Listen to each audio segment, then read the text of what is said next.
Hello friends, ठरलं तर मग या मालिकेच्या आजच्या भागामध्ये प्रतापला सायलीचा राग आलेला असतो. तेव्हा सायली तिच्या रूममध्ये जात असते. इतक्यात अर्जुन संतोषला मारहाण करत घरामध्ये आणतो. तेव्हा सायली त्याला थांबवते. सगळेच अर्जुनला थांबवत असतात, पण अर्जुन रागारागाने संतोषला खूप मारत असतो. त्यावेळी संतोष म्हणतो की मी काय नाही केलं. मग प्रताप म्हणतो, अरे अर्जुन, काय केलंय संतोषने, का मारतोस? अर्जुन मात्र काहीच ऐकत नसतो. तो संतोषला मारत असतो. तेव्हा पूर्णाई म्हणतात, कोण आहे हा?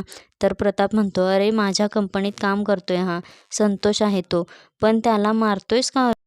मग अर्जुन म्हणतो, डॅड, यानेच तुमच्या औषधांच्या ट्रकमध्ये ड्रग्ज ठेवले होते आणि तुम्हाला अडकवलं होतं. प्रताप म्हणतो, अरे हा 10 वर्षे झाली माझ्याकडे काम करतोय. माझ्या कंपनीमध्ये प्रामाणिक काम करत आहे हा. तर संतोष म्हणतो, सांगा साहेब, अर्जुन सरांना मी नाही काही केलं, प्लीज मला जाऊ द्या. तर मित्रांनो, इतक्यात सुभेदारांच्या घरी महिपत, साक्षी, रविराज आणि चैतन्य येतात. तेव्हा महिपत म्हणतो, कशाला आणला आहे याला? तेव्हा संतोष लगेच महिपतकडे जातो आणि सांगतो, साहेब, अर्जुन सरांनी मला इथं आणलं, मी काहीच केलं नाही, साहेब मला वाचवा. लगेच महिपत म्हणतो, रडू नकोस, इथं थांब. तर अर्जुन म्हणतो, हा कोण तुला वाचवणारा? आणि महिपत, तू का आला आहेस परत इथे? तर महिपत म्हणतो, अर्जुन सर, तुम्ही परत एकदा निर्दोष माणसाला दोषी ठरवताय. मग प्रताप म्हणतो, महिपत साहेब, हा अर्जुन म्हणतो संतोषने ड्रग्ज माझ्या ट्रकमध्ये ठेवलेत. तर महिपत म्हणतो, कशावरून म्हणताय? तुमच्याकडे पुरावे आहेत का अर्जुन सर? म्हणजे CCTV फुटेज, फोटो किंवा व्हिडिओ असं काही आहे का? मग अर्जुन म्हणतो, पुरावे तर मी मिळवेनच. तेवढ्यात पूर्णाजी म्हणते, अरे पण आता नाही ना, मग का मारलंस त्याला? तर अर्जुन म्हणतो, पण पूर्णाजी, हा महिपत संतोषला सोडवायला स्वतः त्याची वकिलांची टीम घेऊन इथं आलाय. यापेक्षा काय पुरावा पाहिजे तुम्हाला? या महिपतने संतोषला सांगून ड्रग्ज ट्रकमध्ये ठेवायला सांगितले आणि डॅड, तुम्हाला याने अडकवले आणि संतोषला पकडल्यावर स्वतः आला आहे सांगायला की तो किती निर्दोष आहे ते. हे ऐकून आता रविराज म्हणतात, अर्जुन, छान थेरी आहे, पण वकिलांनी पुरावे द्यायचे असतात आणि तुमच्याकडे तर ते नाहीत. तर प्रताप म्हणतो, हो हो. मित्रांनो, अर्जुन खूपच चिडलेला असतो. अर्जुन म्हणतो, हा संतोष महिपतच्या घरातून बाहेर आला, तो का गेला होता तिथे, सांग महिपत. अर्जुनचा राग बघून सायली मनातल्या मनात म्हणते, एवढे चिडून का बोलतायत सर? महिपत याच रागाचा फायदा घेईल. तेवढ्यात महिपती म्हणतो, या संतोषला मीच घरी बोलवलं होतं.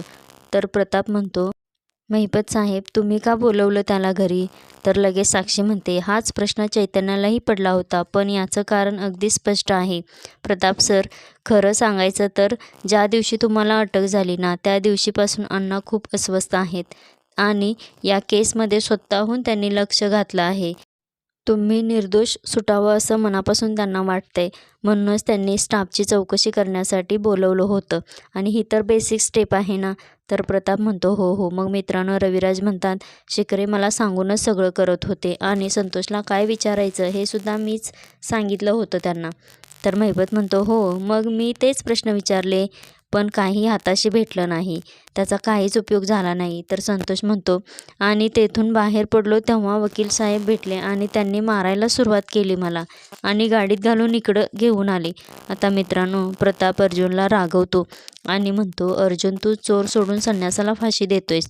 अरे हा संतोष खूप विश्वासू आहे, याने खूप वेळा आपल्या कंपनीचा फायदा करून दिला आहे.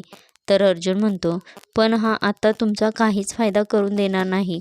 तर प्रताप म्हणतो, अर्जुन, तू माझा वकील नाहीस, तू यामध्ये लक्ष घालू नकोस. माझा वकील रविराज आहे, त्यामुळे तू या केसपासून दूरच राहा. तर मित्रांनो, हे कळल्यावर घरातल्या लोकांना खूपच आश्चर्य वाटतं. मग कल्पना म्हणते, अहो म्हणजे अर्जुन तुमची ही केस लढणार नाही? तर प्रताप म्हणतो, नाही, मला बायकोच्या सल्ल्याने चालणारा वकील नको आहे. मग पूर्णाजी म्हणतात, अगदी योग्य बोललास प्रताप, या केसमधून तुला आता रविराज सोडवेल.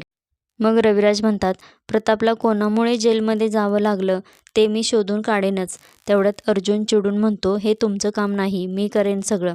तर प्रताप म्हणतो, अर्जुन, तू माझा वकील नाहीस. तर लगेच महिपत म्हणतो, प्रतापराव, तुम्ही तुमच्या बाप लेकात वाद घालू नका, आपणच मुलांना समजून घ्यायला हवं ना.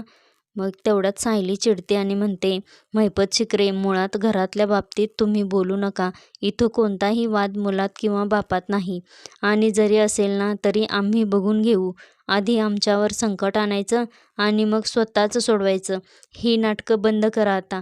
तर लगेच पूर्णाजी चिडून म्हणते, ए मुली, तुला मध्ये बोलण्याचा अधिकार कोणी दिला? मग सायली म्हणते, मला या घराशी असलेल्या नात्याने दिला आहे तो अधिकार. पूर्णाजी, हा महिपत आणि ही साक्षी या घरांवर पडलेली काळी सावली आहेत. ती लवकरात लवकर दूर व्हायला हवीत. तर मग चैतन्य म्हणतो, सायली आता तूही अर्जुनसारखंच बोलणार का? तर अर्जुन म्हणतो, कोणाचं ऐकायला? सायली म्हणजे तू नाहीस चैतन्य. महिपत म्हणतो, भांडू नका आता तुम्ही. आम्ही फक्त संतोषसाठी आलो होतो. आता जातो आम्ही. प्रतापराव काळजी घ्या. एवढ्यात रविराज म्हणतात, थांबा शिखरे. ॲडव्होकेट अर्जुन सुभेदार, तुमच्या लक्षात येतंय का? या केसमधील एका महत्त्वाच्या साक्षीदाराला तुम्ही आज मारलं आहे. तुम्हाला हवी तशी साक्ष त्याने द्यावी म्हणून त्याच्यावर दबाव आणलात आणि महिपत शिखरेंच्या विरोधात खोटा पुरावा बनवण्याचा प्रयत्न केलात. मी तुम्हाला पहिली आणि शेवटची वॉर्निंग देतो. पुन्हा जर असं घडलं ना, तर तुमची सनद कशी रद्द होईल यासाठी मी जातीने लक्ष देईन. पुन्हा तुम्हाला कधीही वकिली करता येणार नाही. समजलं? तर चैतन्य म्हणतो, अर्जुन, आपण दोघं रविराज सरांचे शिष्य ना, मग असं वागायला कोणाकडून शिकलास? तर मग रविराज म्हणतात, माझ्याकडून नक्कीच नाही, आणि माझ्याकडून जे शिकलाय ते तो कधीच विसरला आहे. आता त्याची गुरु वेगळीच आहे. प्रताप, तुझा मुलगा आपल्या केसमध्ये ढवळाढवळ करणार नाही याकडे जरा लक्ष दे. मित्रांनो, हे ऐकून सगळ्यांना धक्का बसतो. मग नंतर रविराज, महिपत, साक्षी आणि चैतन्य निघून जातात. मग अर्जुन घरातल्या लोकांना ओरडतो, कारण ते महिपतवर खूपच विश्वास दाखवतात, पण अर्जुन आणि सायलीवर दाखवत नाहीत. म्हणून अर्जुन म्हणतो, आम्हाला खोटं ठरवताय तुम्ही. जर त्या महिपतने केलं नाही तर तो संतोषला सोडवायला का आला होता? कारण तो घाबरला होता. संतोषने मला त्याच्याविरुद्ध काही पुरावा दिलाय का ते चेक करण्यासाठी महिपत इथं आला होता. तर प्रताप म्हणतो, अर्जुन, तू प्रत्येक गोष्टीचा विचार तू बायकोच्या माहेरच्या केसच्या दृष्टीने करतोस. हा प्रॉब्लेम आहे तुझा. आता बस झालं. खूप नुकसान झालं. आता मी तुझं काहीही ऐकून घेणार नाही. आता मित्रांनो, मग प्रताप रागाने निघून जातो. पूर्णाजीही निघून जात असतात. तेव्हा सायली त्यांना थांबवते आणि म्हणते, आपल्या घराचं नुकसान आमच्यामुळे नाही झालं किंवा होत नाही, तर ते शिखरे बापलेकीमुळे होते एवढंच सांगते. मग अर्जुन आणि सायली रूममध्ये जातात. आता इकडे महिपतने संतोषला एका अंधाऱ्या खोलीमध्ये घेऊन आलेला असतो आणि बंदूक बाहेर काढतो. तेव्हा संतोष खूप घाबरलेला असतो. संतोष म्हणतो, अहो सर, मी काहीच खरं सांगितलेलं नाही. ती गन का बाहेर काढली तुम्ही? तर महिपत म्हणतो, अरे मी टोचत होती ना मला, म्हणून मी बाहेर काढली, आणि त्याचं वजनही जास्त आहे म्हणूनच. तर संतोष म्हणतो, हो सर, ती गन बाजूला ठेवा ना. तर महिपत म्हणतो, अरे मला 113% गॅरंटी आहे तू त्या अर्जुनला काहीही खरं सांगणार नाहीस. बायका मुला असलेला माणूस आहेस तू. तू कसं सांगशील? तू त्यांच्यासाठी अजून पैसे कमावणार ना, तोंड तर नाही ना उघडणार. असं म्हणून महिपत संतोषवर बंदूक रोखतो. तेव्हा संतोष खूपच घाबरलेला असतो. नाही नाही सर, असं म्हणतो. तर महिपत म्हणतो, अरे त्याने मारलं तर 4 आणि खर्च, आणि मी किती देतो बघ ना फरक.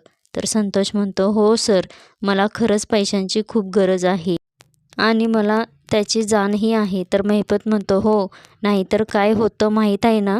तर मित्रांनो, संतोष खूपच घाबरलेला असतो. इकडे पूर्णाजीला जेवणाचं ताट घेऊन विमल आलेली असते आणि अस्मिता पूर्णाजीला जेवणासाठी सांगत असते. पण पूर्णाजी म्हणते, घरातील वातावरण बघा, आधीच पेटलंय आणि त्यात अर्जुनची बायको तेल ओतते. मी आता नाही जेवणार, मला इच्छाच नाही. मग विमल ताट घेऊन जाते. आता इकडे प्रतापही खूप चिडलेला असतो. तो कल्पनाला म्हणतो, मला हे कळतच नाही, अर्जुन असा का वागतोय? मला त्याच्याशी बोलण्याची इच्छा पण नाही. तर कल्पना म्हणते, अहो तुम्ही त्याच्यावर इतका राग का धरलाय? तुमची केस त्याला लढायला का देत नाहीत? तर प्रताप म्हणतो, कल्पना, मला केस जिंकायची आहे म्हणूनच मी रविराजकडे दिली आहे. अर्जुनसारखा महिपत शिखरेंना दोष देणार. तर कल्पना म्हणते, अहो पण अर्जुनला कसं वाटेल? त्याच्या वडिलांची केस तो लढू शकत नाही. तर कल्पना म्हणते, जाऊ दे आता, तुम्ही जेवून घ्या. तर प्रताप म्हणतो, नकोय, मला भूक नाही. तुझ्या लाडक्या मुलाला आणि लाडक्या सुनेलाच दे. मग कल्पना नाराज होते आणि खाली जाते. तेव्हा ती बघत असते तर सायली आणि विमल कोणीही न जेवल्यामुळे सगळा स्वयंपाक भरून ठेवत असतात. हे बघून कल्पना खूपच दुखावलेली असते. ती म्हणते, सायली, आपल्या हसत्या खेळत्या घराला कोणाची दृष्ट लागली का गं? तर मित्रांनो, आता हे सगळं अर्जुन वरून बघत असतो. तो मनातल्या मनात म्हणतो, दृष्ट महिपत आणि साक्षीची लागली आहे. मित्रांनो, आता उद्याच्या भागामध्ये अर्जुन आणि सायली महिपतला अडकवण्यासाठी संतोषची मदत कशी घेता येईल याचाच विचार करत असतात. बघूयात मग उद्याच्या भागामध्ये काय होतंय ते. अशाच मालिकेंचे एपिसोड पाहण्यासाठी चॅनेलला सबस्क्राईब करा, लाईक करा.